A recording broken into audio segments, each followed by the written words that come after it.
33. Pam's POV. Nakita kong nagri-ring ang cellphone ko sa kitchen counter, kaya nagtaas ako ng kamay sa photographer. Napatingin naman sa akin si Vincent. Kasalukuyan siyang nasa isang photoshoot session. Tumango ito sa akin, signaling me to go on. Hello, sinagot ko ang tawag. Hoy, pwede mo ba akong sunduin? Halos maibagsak ko ang cellphone ko nang marinig ko ang boses niya. Celeste? I called her name. Kumusta ka? Nasaan ka na? Saan ka nagpunta? Okay ka na ba ngayon, sis? Can we talk when you get here? Hindi dumating yung kotse ko at ayoko namang mag-commute. Nasaan si Primo? I asked her. Susunod, may tinatapos pang trabaho at dadaanan pa niya yung girlfriend niya.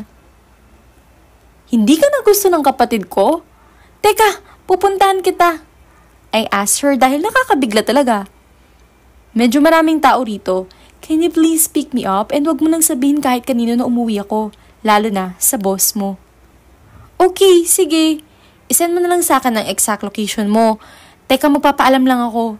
Sabi ko at binaba niya ang pagtawag. Pasok ko sa loob ay kasalukuyang nagpapalit ng outfit si Vincent.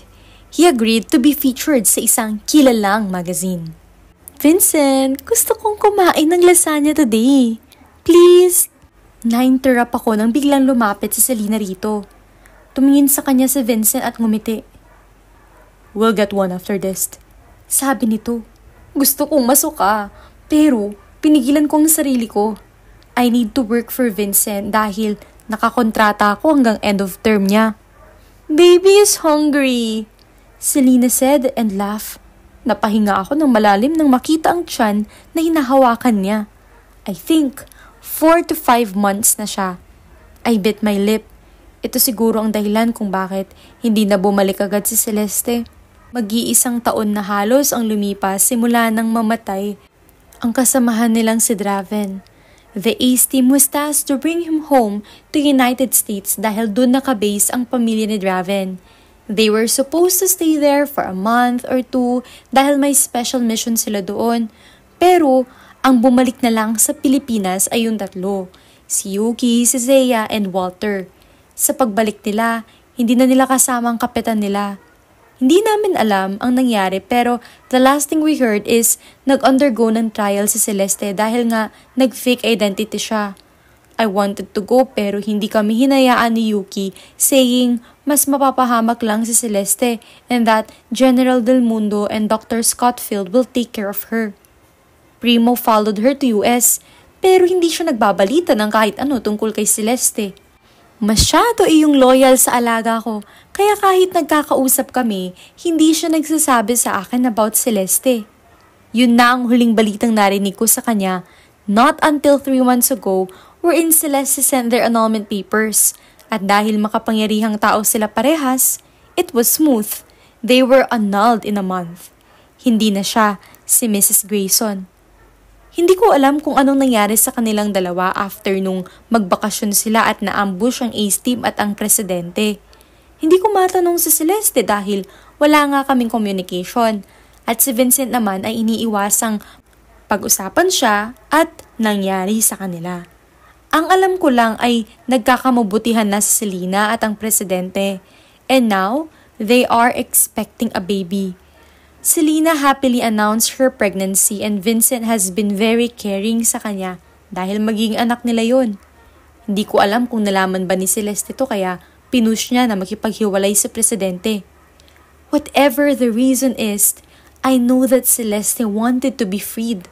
She needs to find herself too. Marami na siyang naisakripisyo para sa aming lahat. President! I called him. Alis muna ako. May kailangan lang akong puntahan. Sabi ko. Tumango-tango naman siya. Okay. Settled naman na lahat dito. And naka-standby naman ang Ace for security nyo. I will drive alone na lang muna. Sabi ko. Take care. Sabi niya, kaya ngumiti ako. Kung alam mo lang, naku, yung ex-wife mo ang susunduin ko. Sa punto ngayon, hindi ko na hinihiling na magkabalikan pa silang dalawa. I just hope she's okay and a lot better now. Hay, alam ko namang dinamdam at sinisi niya ang sarili niya sa pagkamatay ni Draven. And then, kahit hindi nila sabihin sa akin ni Primo, something happened sa Batanes aside from the ambush incident. It is much deeper sa pagitan nilang dalawa ng presidente. She faced her military trials alone. Lahat ay mag-isa siya. She's strong, pero that is my little girl. I love her as a sister at gagawin ko ang lahat para sa kanya. Nagmaneho ako papuntang airport at dahil hapon at oras ng siesta ay hindi ganoon ka-traffic. Nung makarating ako sa airport, ay sinubukan ko siyang tawagan dahil nag-ikot-ikot na ako pero hindi ko pa rin siya makita. "San ka ba?" Tanong ko sa kanya nang sagutin niya ang tawag. "Sa likod mo." Narinig ko yun parehas sa line at sa mismong likod ko kaya napaharap ako sa kanya. Napako ako sa kinatatayuan ko when our eyes met matapos niyang itaas ang shades niya sa ulo niya. She is smiling brightly, parang yung Celeste dati. I bit my lip dahil parang kinikiliti ang tiyan ko sa tuwa, lalo na nang makita ko ang kabuuan niya. She's wearing a pair of rubber shoes and black leggings na pinatungan ng itim na designer oversized shirt, pero what captured my eyes is not what she's wearing. Baby bump niya yun. "Pam!" Tawag niya kaya mabilis akong lumapit at marahan siyang niyakap sa gilid para hindi ko matamaan ang tiyan niya. "Ilang beses ka pang mawawala sa paningin ko?" Hindi ko na malayang umiiyak na pala ako. "Ano ka ba naman? Huwag ka nang umiyak. Sige ka, emosyonal pa naman ako. Kapag ikaw ang iniyakan ko, hindi tayo matatapos dito." Sabi niya at humarap sa akin habang pinupunasan ang luha ko. She was laughing at my face pero okay lang yun kasi na-miss ko yun. I felt my heart. Parang matutunaw ito sa mga ngiti niya. Celeste is happy. She's really happy right now. She actually looks better than before. Ito bang tinatawag nilang pregnancy glow? Lumayo ko ng kaunti para pagmasdan ang kabuuan niya. To be honest, kung tatalikod siya sa akin ay hindi ko iisiping buntis siya. She managed to take care of her figure during her pregnancy. Malaki ang tiyan niya pero lahat ng parte ng katawan niya, including her face, ay hindi bloated. Nagtataas pa ba ang kilay niya bago siya tumawa? "Done checking me out?" Tanong niya. "Totoo yung tiyan ko at bata talagang laman nito." "Oh my gosh! I can't believe it! Sister, ang ganda mo pa rin. Pero we'll talk about this. Saan ba kita ihahatid?" I asked her dahil kailangan ko pa ring bumalik sa studio dahil nag-text sa akin yung photographer. Sa unit na lang ni Primo, doon na raw ako magstay dahil uuwi rin naman daw siya. You know your brother, nothing is stopping him from following me. Pakiramdam niya ay dapat lagi siyang nakabuntot sa akin. Tumango ako and tinulungan ko siya sa bagahe niya. "Grabe, iba talaga ang Pinas," sabi niya habang kumakain ng caramel popcorn. Nakaupo siya sa passenger seat. "So, akala ko ba may girlfriend ang kapatid ko? Paanong okay lang sa'yo yun? Magkakaanak kayo." Nagulat ako nang batuhin ako ni Celeste ng popcorn kaya tinaasan ko siya ng kilay kaya tumawa siya. "Buisit ka," sabi nito na tumatawa. "Alam mo naman na full ng dignity yung kapatid mo. Sa tingin mo ba magjojowa yun kung siyang tatay nito? Of course not." Tumawa siya. "So, hindi kay Primo yan?" "Hindi nga. Ilang buwan na ba ako sa tingin mo?" 6? I am flattered. Siguro hindi ako ganun kalaki, sabi niya tumawa.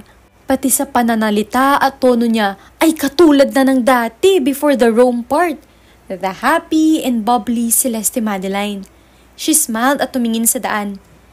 "Iniligtas ng maliit na anghel na ito ang aking buhay," sabi niya at tumingin sa akin. US Army is not just somebody to mess with. Alam mo naman na nag-violate ako sa kanila, di ba? But you know, maybe because of what I did for them during my service and when they found out that I was expecting, my death sentence didn't push through. I just have to vanished. They just killed Captain Rome Scottfield but they let go of Celeste Madeline. Parang nilulukot ang puso ko habang naririnig siyang magkwento. Sana nandun ako. Sana ako ang kasama niya. Pero kahit papano ay napayapa ako dahil nandoon si Primo. I should have been there for you, sister. I should have been there. With you. Sabi ko sa kanya while stopping myself from crying. Hinawakan niya ang isang kamay ko na nasa manibela. I always felt that you're with me. At ang mahalaga, nandito ka at kasama na kita. Sabi niya at ngumiti. Bumitaw siya sa kamay ko at hinawakan ang tiyan niya. I am almost due and I'm having a baby boy. Bahagyang kumunot ang noo ko. Almost due? Huh? Ibig sabihin? Are you saying na anak yan ni... Oo, sabihin na nating presidential baby siya. OMG!